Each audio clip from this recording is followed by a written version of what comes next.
Hello winners, divine lights association team के child development and pedagogy segment में आप सभी का हार्दिक स्वागत है।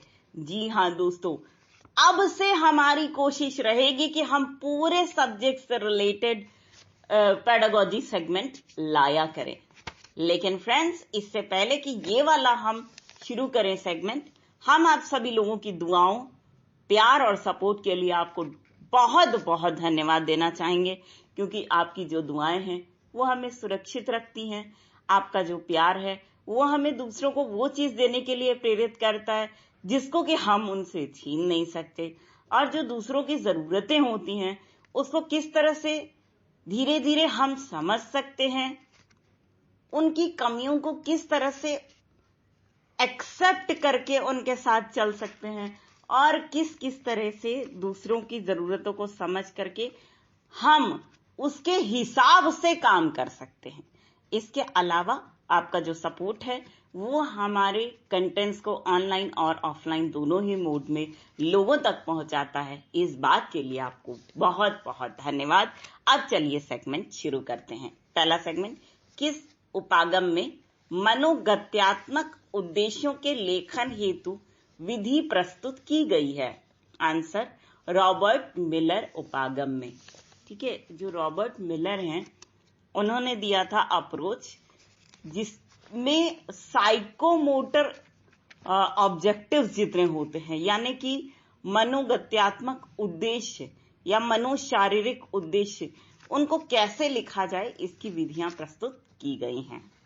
नेक्स्ट क्वेश्चन है, 1969 में ब्लूम टैक्सोनॉमी के तहत मनोशारीरिक उद्देश्यों का वर्गीकरण किनके द्वारा किया गया है?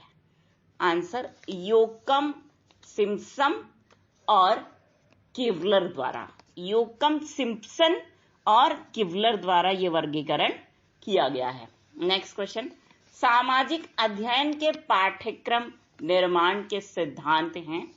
आंसर, बाल केंद्रित होने का सिद्धांत, समुदाय केंद्रित होने का सिद्धांत, रुचि का सिद्धांत।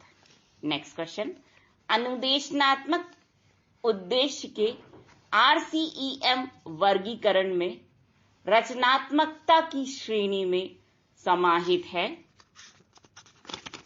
इसका आंसर होगा विश्लेषण, संश्लेषण और मूल्यांकन। ठीक, विश्लेषण, संश्लेषण और मूल्यांकन। ठीक, यानी कि हम बोल सकते हैं analysis, synthesis and evaluation. Next question, अनुदेशनात्मक उद्देश्यों के लेखन हेतु कौन सा उपागम ज्ञानात्मक और भावात्मक उद्देश्यों को समाहित करता है? आंसर, मेगर उपागम। नेक्स्ट क्वेश्चन,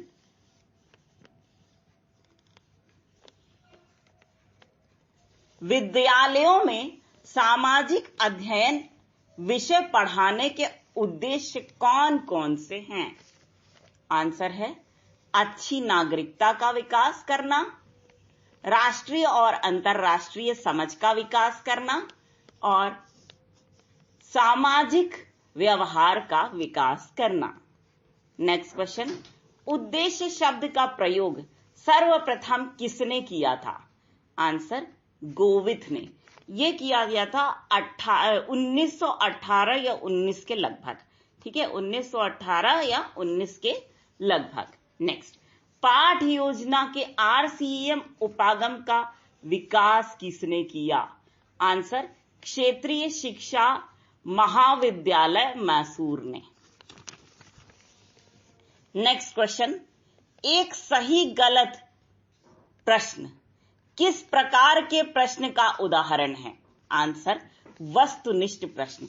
जैसे अगर मान लीजिए हमने आपसे कहा कि रॉबर्ट मिलर ने मनोगत्यात्मक उपागम दिया, ये बताइए ये सही है या गलत?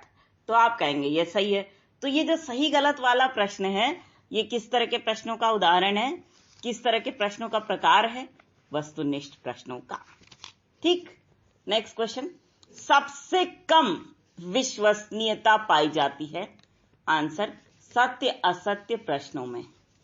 नेक्स्ट क्वेश्चन, सामाजिक विज्ञान विषय के ज्ञान को हिंदी विषय के ज्ञान से जोड़कर पढ़ाना किस प्रकार के सह संबंध का उदाहरण है? आंसर, गुणांक सह संबंध का या गुणात्मक सह संबंध का। नेक्स्ट, गुणात्मक सह संबंध कितने प्रकार के होते हैं? आंसर, 2 प्रकार के। पहला है प्रासंगिक और दूसरा है नियोजित। नेक्स्ट, एडगर डेल अपने किस योगदान के लिए जाने जाते हैं?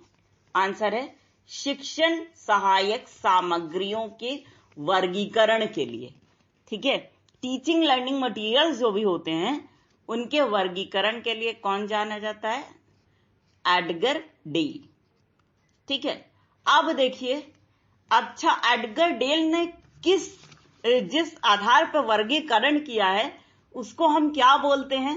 उसको बोला जाता है अनुभव शंकु। ठीक है, तो इसमें क्या होता है कि एक तरह से आप मान लीजिए एक शीशी है, शीशी के ऊपर वाला भाग बिल्कुल पतला है, ठीक है, ऊपरी भाग, ठीक है, और वो नीचे आते आते आते नीचे वाला जो भाग है वो मोटा है। ठीक, यानी सबसे पहले जो होता है वो शीर्ष होता है। शीर्ष पर उन्होंने क्या रखा? कम प्रभावी विधियों को रखा, और आधार में क्या रखा? अधिक प्रभावी विधियों को रखा। समझ गए? चलिए नेक्स्ट देखिए, सबसे अधिक प्रभावी शिक्षण सहायक सामग्री है? आंसर है शैक्षिक भ्रमण। ठीक है, सबसे अधिक प्रभावी शिक्षण सामग्री कौन सी है? शिक्षण भ्रमण। और सबसे कम प्रभावी क्या है? मौखिक उदाहरण। ठीक है, मौखिक उदाहरण को शीर्ष पर रखा गया है और शैक्षिक भ्रमण को कहां पे रखा गया है? आधार पर। ठीक है, सबसे नीचे। ठीक, नेक्स्ट देखिए, पाठ योजना का कौन सा उपागम तंत्र प्रणाली पर आधारित है? आंसर, RCEM उपागम। नेक्स्ट, इकाई योजना पर बल दिया गया? आंसर, मॉरिसन द्वारा। नेक्स्ट, मूल्यांकन उपागम पर बल दिया गया? आंसर, ब्लूम द्वारा। नेक्स्ट, प्रोजेक्ट विधि का दोष है? आंसर, यह सबसे अधिक समय लगाने वाली विधि है, इसमें सबसे ज्यादा समय लगता है। ठीक, नेक्स्ट, प्रोजेक्ट विधि अधिगम के किन नियमों पर कार्य करती है? आंसर है, जो थॉर्नडाइक के 3 नियम है ना, उन पर। पहला है तत्परता के नियम पर, दूसरा है प्रभाव के नियम पर, और तीसरा है अभ्यास के नियम पर। ठीक है, law of practice, law of effect and law of readiness. ठीक, नेक्स्ट, प्रोजेक्ट विधि के चरण कौन कौन से हैं? ये याद कर लीजिए तब, क्योंकि अगर क्वेश्चन आ जाता है इसमें से तो आप कभी भी भूलेंगे नहीं, सही आंसर पे टिक लगा लेंगे। तो पहला चरण है समस्या उत्पन्न करना। ठीक है, ये ढूंढ पाना कि कौन सी प्रॉब्लम आजकल चल रही है। ठीक है, इसको लिस्ट कर लीजिए आप। दूसरा है प्रोजेक्ट चुनना। ठीक है, उसके बाद से आप कौन सी प्रॉब्लम पर सबसे ज्यादा लिख सकते हैं ये आप देखिए, तो आपने चुन लिया, चलो ये एक चरण हो गया। तीसरा, योजना बनाना, किस तरह से लिखना है, कौन सी शैली का प्रयोग करना है ना, कौन कौन सी हेडिंग आप डालेंगे, तो इसके लिए आप स्ट्रैटेजी बनाएंगे ना। नेक्स्ट है योजना का क्रियान्वयन, एग्जीक्यूशन कैसे किया जाता है। पांचवा है मूल्यांकन या इवैल्यूएशन। छठा है रिकॉर्डिंग, अवलोकन। ठीक है, देख लेना। और सातवां है नेक्स्ट, लोकतांत्रिक शिक्षण आव्यूह हैं। लोकतांत्रिक शिक्षण आव्यूह हैं। अब देखो यहां पे बहुत ही बड़ा भारी भरकम शब्द यूज किया गया है, आव्यूह। ठीक है, तो आव्यूह के बदले आप कौन सा शब्द समझ सकते हैं शिक्षण नीति या फिर शिक्षण व्यूह रचना। ठीक है, शिक्षण नीति सबसे सरल शब्द है, तो लोकतांत्रिक शिक्षण नीतियां इनमें से कौन कौन सी हैं? तो है प्रश्न उत्तर, ठीक, क्वेश्चन आंसर, मस्तिष्क उद्वेलन जिसको कि हम ब्रेन स्टॉर्मिंग कहते हैं, और परियोजना यानी प्रोजेक्ट जिसमें हम टीम वर्क करते हैं ना। नेक्स्ट, निबंधात्मक प्रश्नों के गुण हैं। आंसर, ये जटिल अधिगम परिणामों का मापन करते हैं। दूसरा, इन्हें तैयार करना आसान होता है। तीसरा, इनकी स्कोरिंग में वस्तुनिष्ठता या ऑब्जेक्टिविटी पाई जाती है। नेक्स्ट, व्याकरण अनुवाद विधि के प्रारंभकर्ता हैं। Answer, doctor Bhandarkar. Doctor Bhandarkar ने कौन सी विधि दी? व्याकरण अनुवाद विधि। इसका प्रयोग कौन से सब्जेक्ट को पढ़ाने के लिए किया जाता है? सबसे ज्यादा संस्कृत को। ठीक है, इसको भंडारकर विधि भी बोलते हैं। नेक्स्ट, चित्रकला और संगीत कला किस सिद्धांत पर आधारित है? आंसर, अभ्यास के सिद्धांत पर।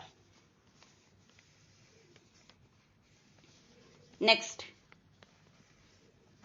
बहिर्मुखी छात्रों की विशेषता है। आंसर, सामाजिक जीवन में रुचि रखना।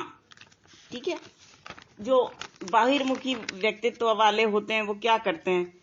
हर किसी से मिलना जुलना पसंद करते हैं, हंसना बोलना पसंद करते हैं। उन्हें समूह ग्रुप में अकेलापन वगैरह अच्छा नहीं लगता। ग्रुप में जो आंतरिक अंतर्मुखी व्यक्तित्व वाले होते हैं उनसे उल्टा स्वभाव किसका होता है? बहिर्मुखी व्यक्तित्व वाले लोगों का।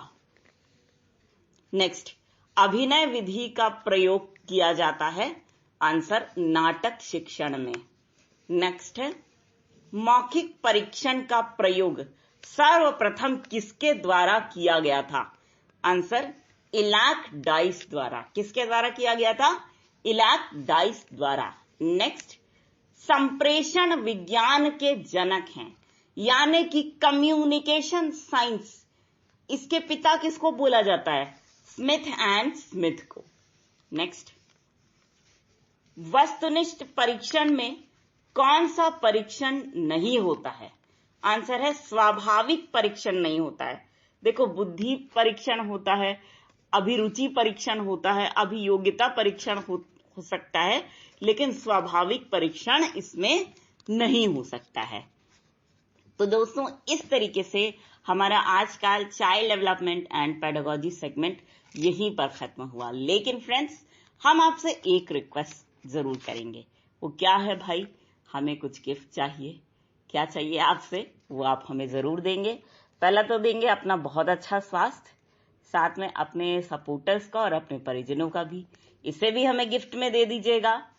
अपने परिजनों की और अपने सपोर्टर्स की सफलता ये भी दीजिएगा, और साथ में तीसरी चीज दीजिएगा, अपने सपोर्टर्स और अपने परिजनों की खुशी। जी हाँ दोस्तों, इसे साझा जरूर करिएगा। इसी बात के साथ हम आप सभी के ढेर सारे प्यार, जुनून, जज्बात और कड़ी मेहनत के साथ साथ आप सभी की उस कोशिश को भी दिल से सलाम करेंगे, जिसकी बदौलत ना सिर्फ आप सभी नई नई ऊंचाइयों को छू रहे हैं, बल्कि साथ ही आप सभी हर क्षेत्र में अपनी योग्यता का झंडा निरंतर गाड़ रहे हैं। तो दोस्तों, इसी बात के साथ और इसी गर्व की भावना को अपने मन में संजोए हुए एक बार फिर पूरी डिवाइन लाइट्स एसोसिएशन टीम की ओर से हम आप सभी को कहना चाहेंगे दिल से प्यार भरा नमस्कार।